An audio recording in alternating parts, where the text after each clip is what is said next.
Former executive turned lifestyle entrepreneur, Connie is ridiculously dedicated to inspiring individuals to activate their power and live their dream as a lifestyle entrepreneur. It's time to sit down, lie down, or squat down and turn up the volume. Up or Out with Connie starts right now. Well, hello. It's Connie Fife, your unstoppable diva on the mic, and you're listening to The Connie Fife Show. Now, we are a business radio show with an edge, and I just warn you that ahead of time because sometimes we come out a little saucy and we're unscripted and we are unedited. So I don't want you to be shocked if you hear something and we'll be like, oh, ooh.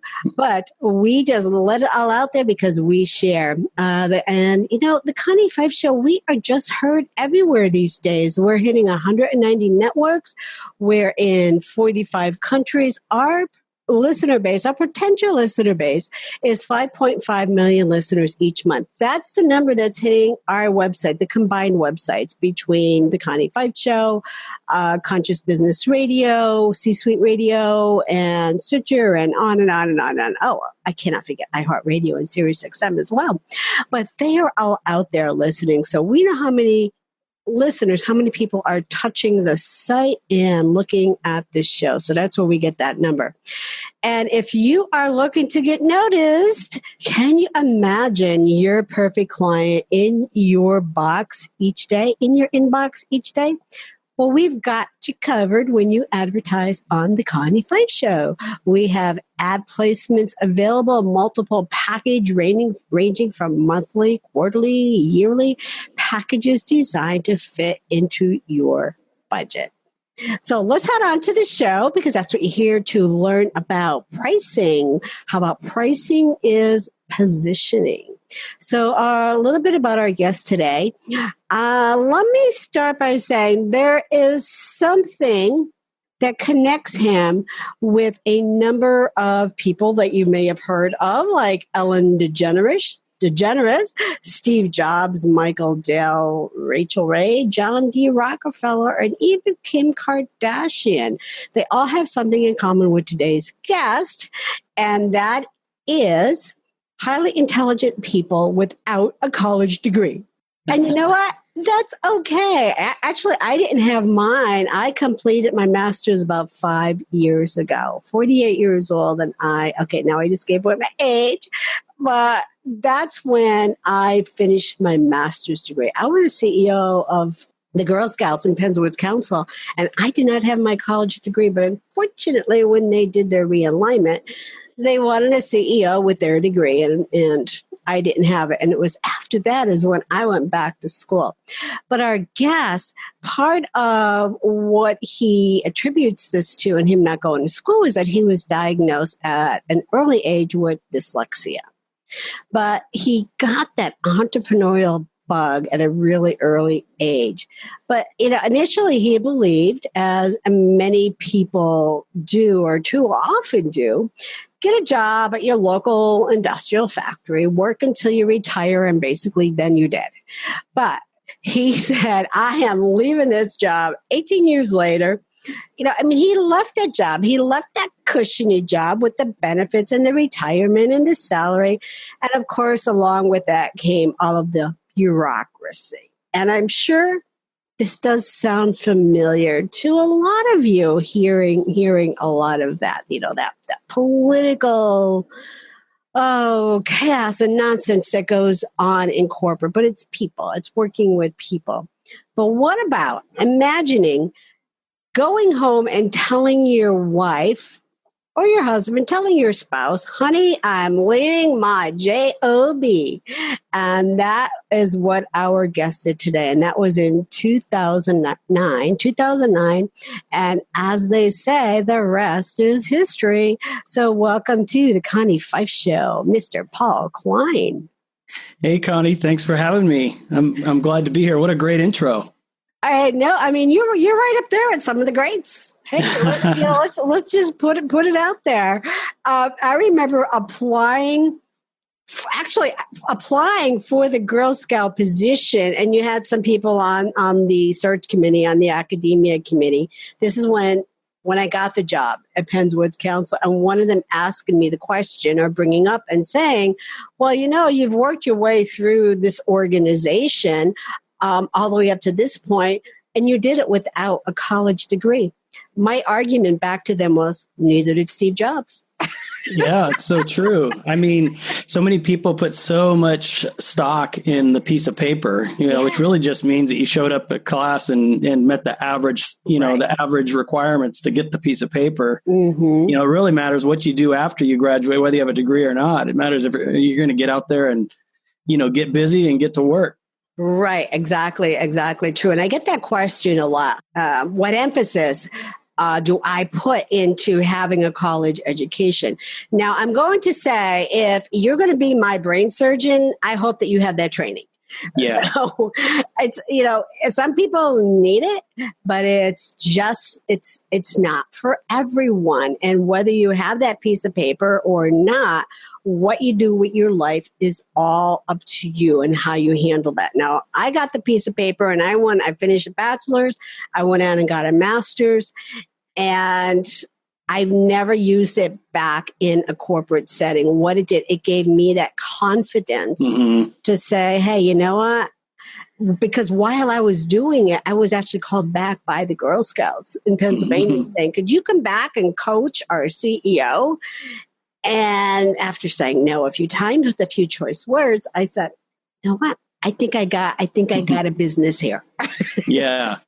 Yeah. I mean, you found the niche in providing value, and that's the bottom line. You've got to be able to provide value in the marketplace and solve other people's problems. I think Seth Godin recently said it, if we can teach people leadership and how to solve complex problems, you'll always have a job and you'll always be valuable in the marketplace. That's right. Absolutely. Absolutely right. And that's what for me, it's 12 years now. And I do leadership, marketing, I talk about change and branding, all of that. And I mean, I'm proud to say, I've been doing it for all of these years. So, and you as well. So I have to ask this question. You own 3 consulting companies. One wasn't enough? No, I guess not. I'm a glutton for punishment. And your wife is still with you. so. Yeah. She's, early on when our kids were young, we decided we were tired of paying booth rent. She cuts hair. So we put a home salon in our house, and so she's self-employed. We've been both self-employed for about 10 years now, and won't ever go back. And we're almost empty nest now, but, yeah, 3 businesses, all consulting businesses in the private sector after an 18-year career in government bureaucracy. Right. After I learned that I was an entrepreneur stuck in a bureaucracy, I went out in the peak of the recession and, and started my own business. Yeah, 3 of them now. So, yeah, I was in 2006, so I was a little bit ahead of you. Mm-hmm. Peak, in the recession as well. And then I had a little gap in between. But yeah, I actually tried. I stuck my toe into going back and working for an organization. I was actually in there as a temporary consultant. So I was still consulting. It was a nonprofit organization. So I was still consulting. But you know what it said to me? It said, run out the door as fast as you can. Because what was happening, although I was a consultant, they were treating me like I was an employee. Yeah. Yeah, exactly. That's what ends up happening. You end up becoming part of their culture. And I like the ones with an exit strategy, meaning that it's not a long-term thing. Yeah. Just because you become part of that culture, and it's like having a day job. Right. Careful. And you have to be careful, right? And that's what it was turning into. And I was like, wait a minute, this isn't what I signed up for. So I had a 30-day out for when I wanted to leave. So I had it set up. I had all the succession set up, and I went back to the board CEO and I said, this is my 30 days. I can't do this. Yeah. I just can't do this. I need my own space, my own office. I mean, I think it's true. You get that taste of it and it's like, oh, there is no going back. Yeah. I never felt, I had that coveted government job. I mean, it was full benefits, retirement and everything. And everybody's so, they dream about having that secure job, but man, I was 40 and I just couldn't take it anymore. It wasn't the organization's fault per se, although there were issues there, but it was more about me. I couldn't fathom being, strapped for another 15 years. And now that I've gone out on my own and created value in the marketplace and see the light, so to speak, right, and the freedom. I mean, I can take off afternoons and go shopping with my wife. We went to Maui this year for our 25th anniversary, took all 3 of our kids, and just, freedom to work anywhere, with anybody, anytime, for any reason, and choose who not to work with as well, which is a lovely thing. And that's what our Activate community is all about. We got for those movers and shakers that want to work with it where they want to work. They want to work with who they want to work, and they want to make the money that they want to be making. So it's hustling. I mean, for sure. I mean, you can't expect to sit at a computer and a paycheck to show up. I mean, it's definitely hustling. So I don't want to give anybody the wrong impression that it's not. But let's just jump back really quick and talk about, okay, I don't know, 3 or one of your businesses. But so I identify your business type and the type of clients that you're looking to work with. Yeah, right now my personal brand is paulklein.net, and that's my coaching and consulting business where I help people make that transition from corporate structure, bureaucracy, government, or corporate, and go out on their own, become their own personal brand, and basically take their knowledge and expertise that they've gathered over many years working for an organization and take that with you. That's a skill that's transferable. It goes with you. It's not like a computer that you've got to leave with the organization. Right. But take that skill and that expertise and create your own consulting business or your personal brand and go out on your own. So I help people make that jump, having gone through it myself and been successful at it. And that's my big thing right now. And in that niche, I help people a lot with their pricing. So that's one of the biggest questions that always comes up. Well, how much do I charge? How much as a consultant should I charge for this work versus that work? And fortunately, I love it because it's the wild, wild west. And, you can, if you're providing good value and you're creating a win-win for the client, I'm not talking about gouging people or taking advantage of people, but truly providing a high level of value, you should get a high level of compensation. Right. Well, so, I mean, you and I do play in a little bit of the same space there because I do a lot of the same as well, helping people that are transitioning from corporate out because they're like, okay, give me a plan B. Where's my plan B? Where do I go? But pricing structure, that's always, I like how you put it. It's the wild, wild west because it really is. I mean, let's face it. I mean, if you look at some of the numbers out there, the statistics, I mean, they're talking upwards of 40, 50, even 60% of people that are going to be entrepreneurs with, by time 2020 hits. Yeah. So you want to make sure that you're placing yourself, you're putting yourself out there, you're providing a high value program, product, resource, whatever, widget. But again, it always comes back to the pricing. And a lot that I hear, Paul, and you might hear the same thing is, well, I don't want to price myself out of the marketplace. I want to make sure I stay competitive. So I'll price myself low and hope that, I'll get hired. You're already shaking your head. I know what you're going to say. And especially when you're first starting out, you think that's what you have to do. So I would love to hear your advice to our listeners about how they really should be pricing themselves. Yeah, definitely. I mean, that's a definite challenge when you're first starting out. So I always recommend that you position yourself such that you're not totally reliant on your new gig or your side gig or your consulting business, that you're in a position to say no, and also in a position to price yourself for that higher level fee or consultancy, and not just play what we call the commodity game. If you're just pricing yourself as a commodity, you're going to be regarded as a commodity. You need to price yourself. That's why we say pricing is positioning, is that you need to price yourself, for what your clientele and your market is. You don't want to be, it's like Louis Vuitton, you don't see a $3,000 purse in Walmart for $59. Right. Their brand is a $3,500 handbag. And, you're not going to find that for $25 in a Walmart. But so what you have to do is you have to kind of run in parallel, either have a severance package when you leave or some kind of savings so that you can kind of operate in parallel and get that boat closer to the dock until you can fully jump off. Otherwise, you're going to be at the whim of taking every single little job that may not be a good fit or a good client for you And then you're going to be playing that low price commodity game every time a job comes in or a prospect, and you're gonna end up just nosediving. And I see it where people fail doing that.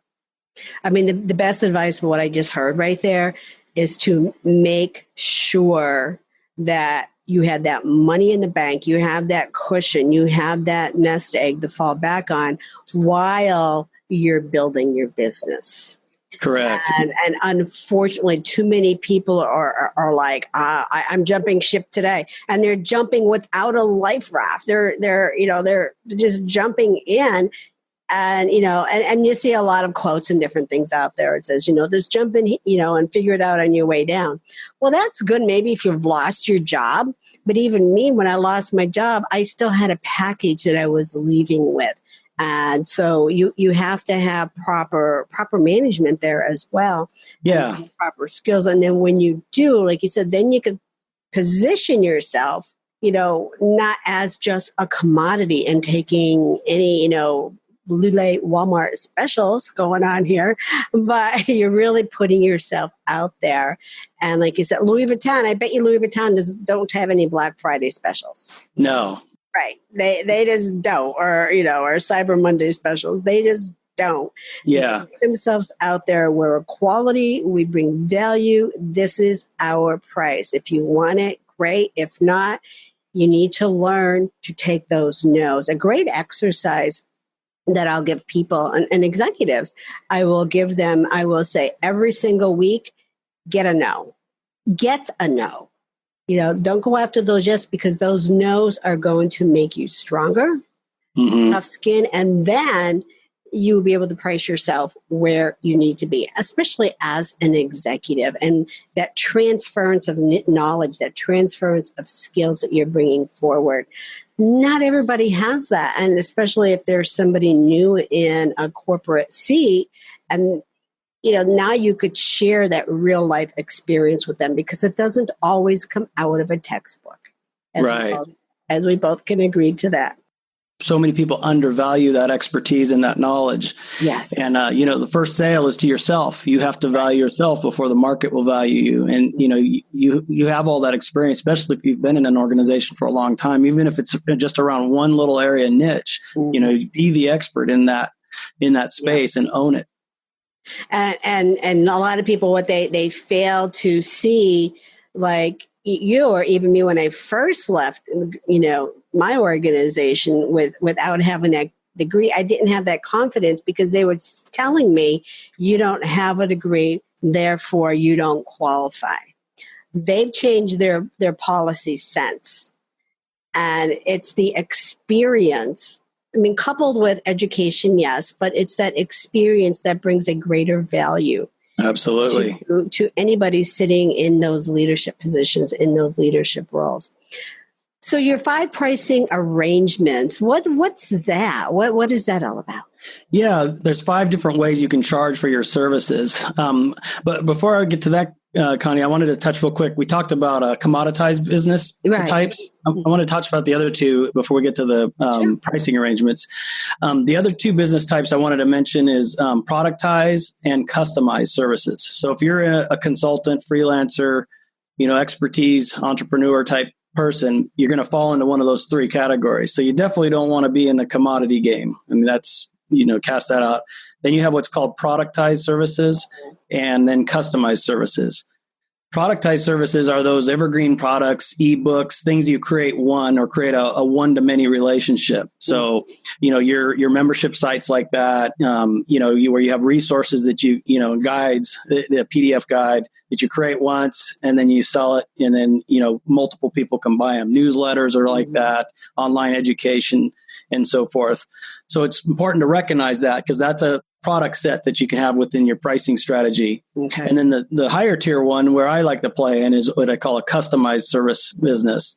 That's where you're providing high level consulting and coaching to the client.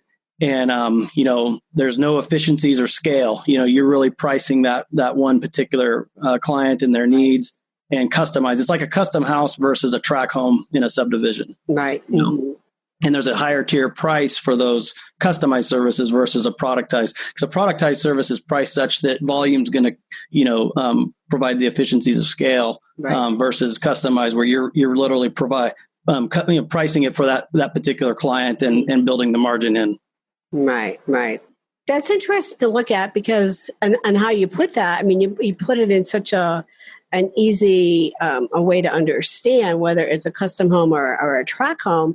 And that also now tells me the type of person that you are attracting to your business. Exactly. Because they're going to be the person that does not want an everything fits all for everyone. They want a customized program, a customized model home just for them. So that just told me a lot of things right there, again, and who you are and who you are attracting. So when you're pushing that out through your branding and through your marketing and using that exact same language, those are the people that you are going to attract. You're not going to be attracting the Walmart shoppers because that's not who you're marketing to. Yeah, that's not your ideal client, and you're not playing in those. You're being Louis Vuitton versus a Priceline handbag, sold at Walmart. I could show you my Louis Vuitton if you want. You probably have the $20,000 one. Possibly this year. I know, it's amazing. I went to their webpage to do. I don't know much about Louis Vuitton because I don't buy handbags for myself, but my wife does, and so I had to educate myself. I go, man, these are expensive. But they are. If you go to the store, you're not going in any generic shopping mall. You're going where there's a security guard standing at the door letting you in. But you see that same concept other areas. I mean, what kind of computer do you have? You have a MacBook or Mac? I have everything Apple. Yeah. So why do we pay, almost $3,500 for a MacBook versus a $600 PC? Exactly. It's the same thing. Why do you go to Starbucks instead of, a generic 7-Eleven for, 25 cents? You're paying for the name. You're paying for the status. Why do I carry a Louis? I'm paying for this status that I could afford a Louis. Right. Yeah. Rather than, paying for a knockoff, but people know the difference. But that's exactly what we're talking about. And again, even with guys more, in sports cars, why do you pay for that, for that type of car or sports car? Or I have a neighbor, I think he must have 5 or 6 and he's out there every day. And I'm like, do you not work? You have all these sports cars. Do you not work? And so, and of course, and I'm like, okay, what does he do for a living?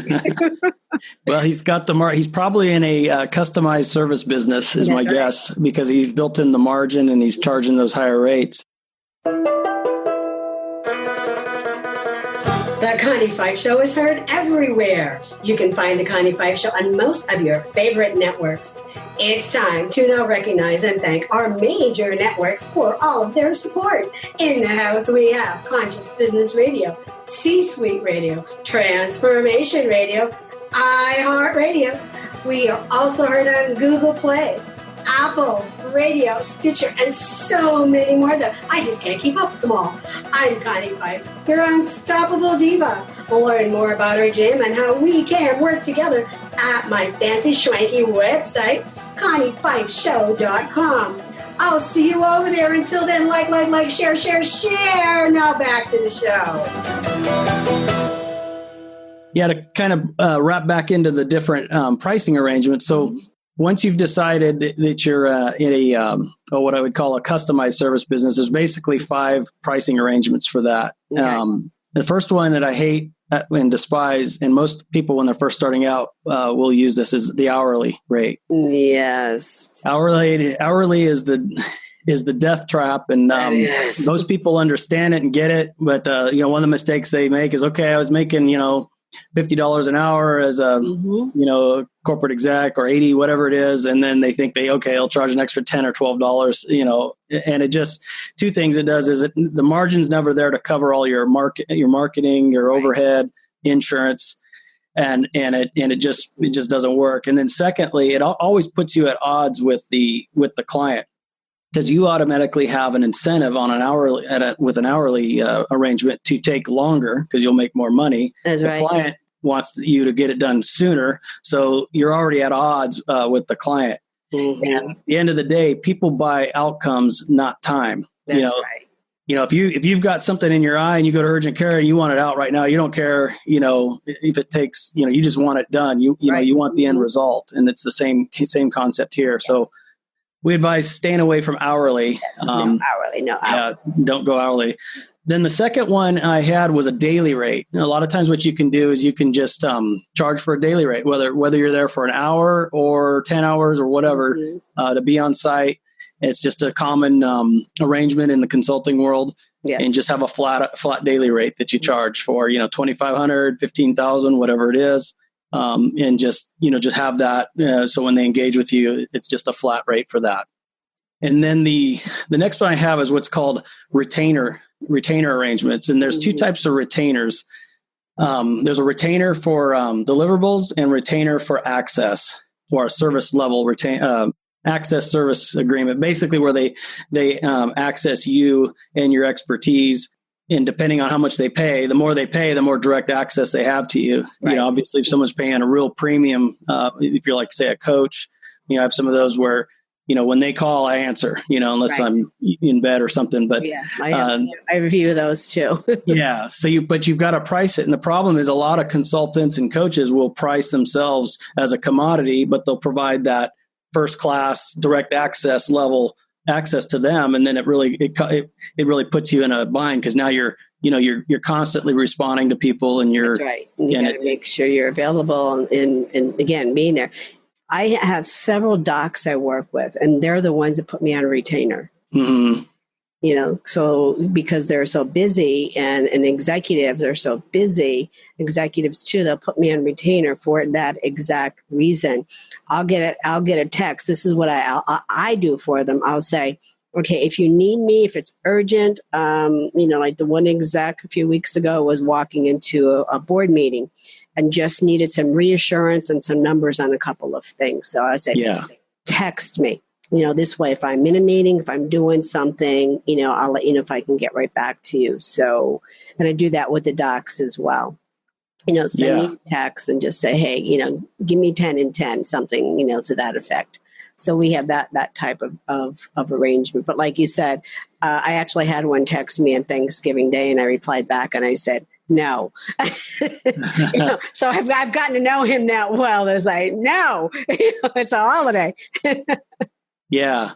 No, that's awesome. I mean, you've got to have some guardrails in there and so forth, but obviously the higher the rate, the more access they have, and you can tear that down and tear it back for clients that are more price conscientious. Yes. And that's where I like the retainer for access. The other one is retainer for deliverables, which is really, you're just doing a project at that point, which is my fourth one. Let's see, or third one, which is basically you're provided a flat rate for a certain set of deliverables by a certain date. Right. And that could be, if you're a graphics artist, that's a series of copy and graphics deliverables. Or if you're a ghostwriter for a book, you're going to have a manuscript done at a certain time and delivered and so forth. And the great thing about both the retainer and the project is that there's an end date with the client. So I usually do it in a 3-month or 6-month increment, so that there's always that end and an out, because I don't ever want to be regarded as an employee. I'm the consultant, the expert. And that's what they brought me in as basically retainer for deliverables for that group that I was talking about.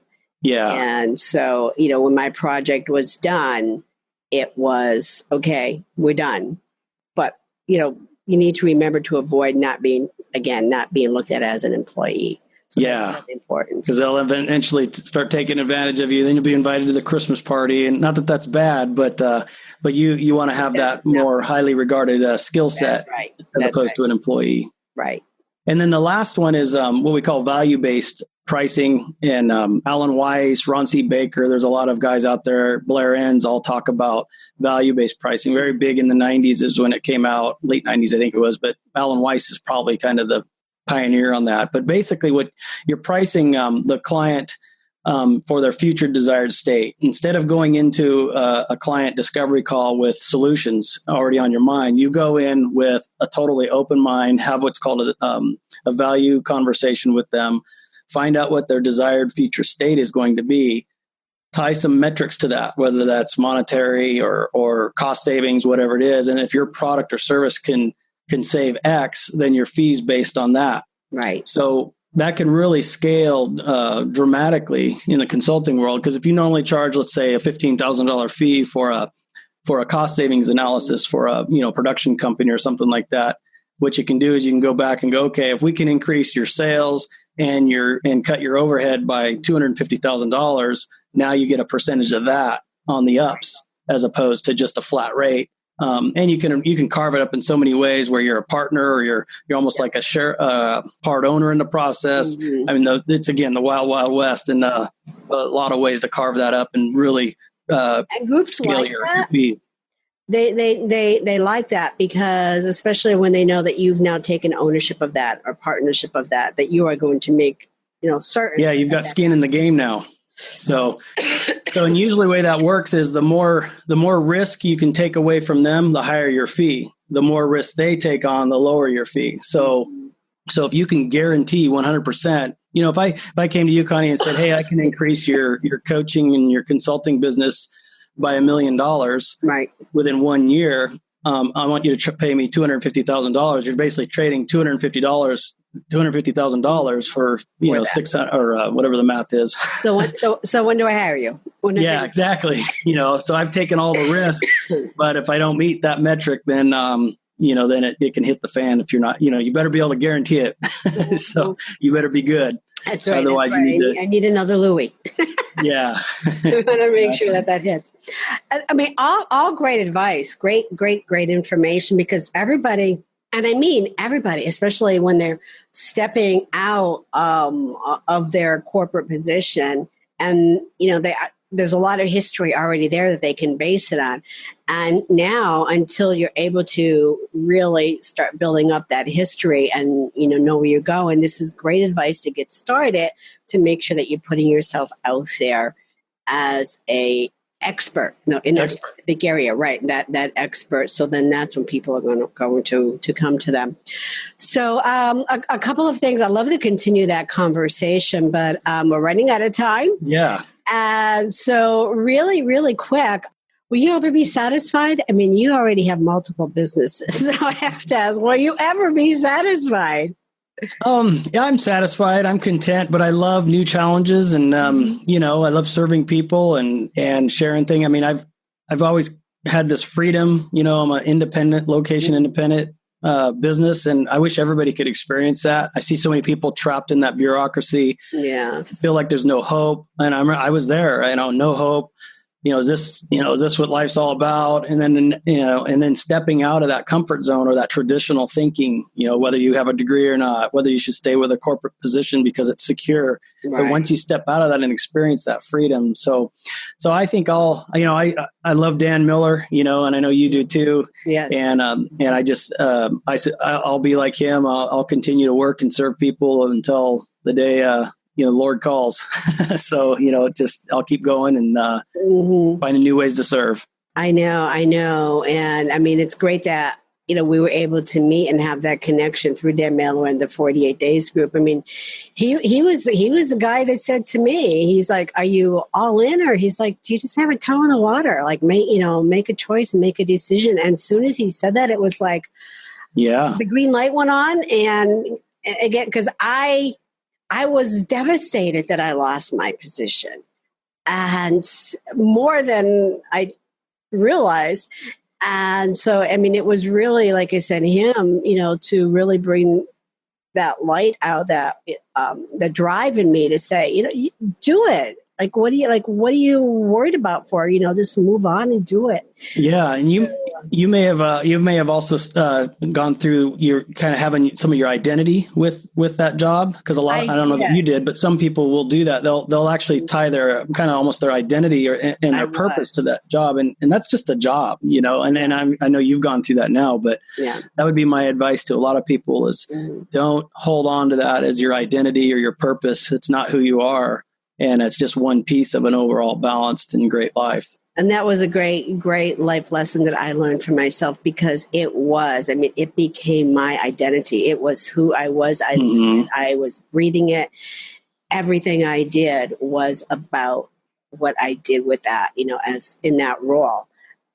So like I said, it was devastating for me mentally, emotionally, physically. I got sick. It really, really did. It's a struggle. It was a struggle for me. But anyway, we've moved on. And this is what I help other people. Let it go.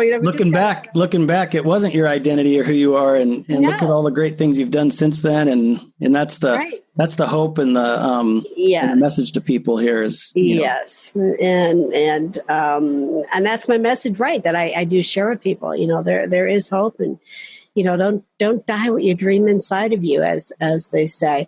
But I know, Paul, that you have a giveaway. And it's the product pricing roadmap. Say that 3 times. Yeah. The product pricing roadmap to help people understand how to price out their products. A lot of what we just been talking about. So I will have that on our website. And for all of our listeners, just go over to ConnieFifeShow.com, and we have a list of our giveaways there from our guests. So you just go there, click on there, follow the instructions, and we will make sure that you get a copy of that, because, again, pricing is key. The pricing really positions you to who you are and what you do. So, again, if you're selling a Louis, you're not going to be selling it in Walmart. So make sure that you're positioning yourself the right way. So, Paul, where can our listeners find out more about you and what you do? Yeah. Best way to connect me is at paulklein.net. It's like Calvin Klein, K-L-E.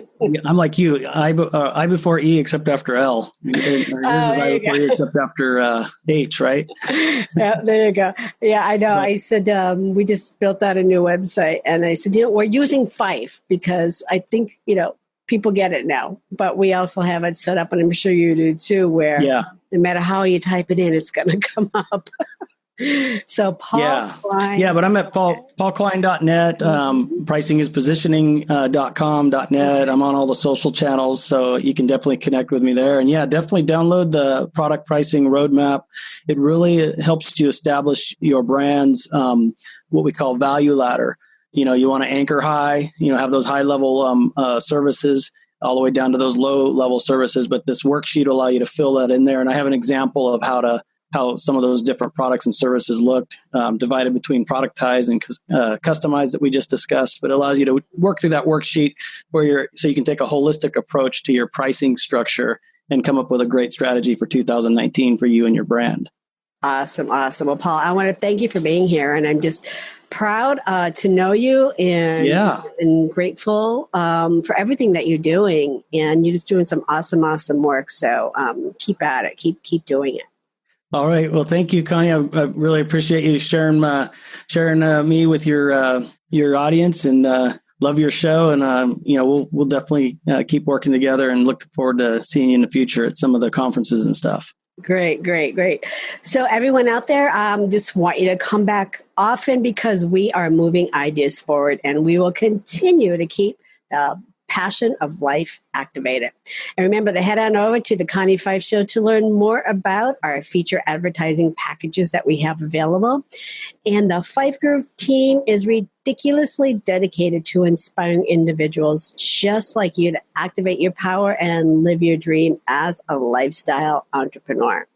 So we want to know, what does your lifestyle business look like? Send us a note, because I love to hear from our listeners. So I'm going to leave you with this thought. Great things never come from sitting in your comfort zone. So get out of your comfy space and make it happen. Drop me a line and let me know how it's going. You're listening to the Connie Fife Show. If you like what you're hearing, make sure that you like, and share everywhere, because you can find us everywhere. Subscribe to the show at ConnieFifeShow.com. And if you'd like to be a guest, you can find the guest application also at ConnieFifeShow.com. Until next time, activate your power, and we are unstoppable together.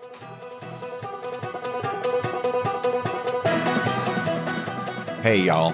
Thanks for listening to Up or Out with Connie. If you like what you hear and would like to be a guest, email the team at bookme@uporout.com. Learn how you can activate your power at activatemypower.com. We'll see you over there. Activate your power and be unstoppable together.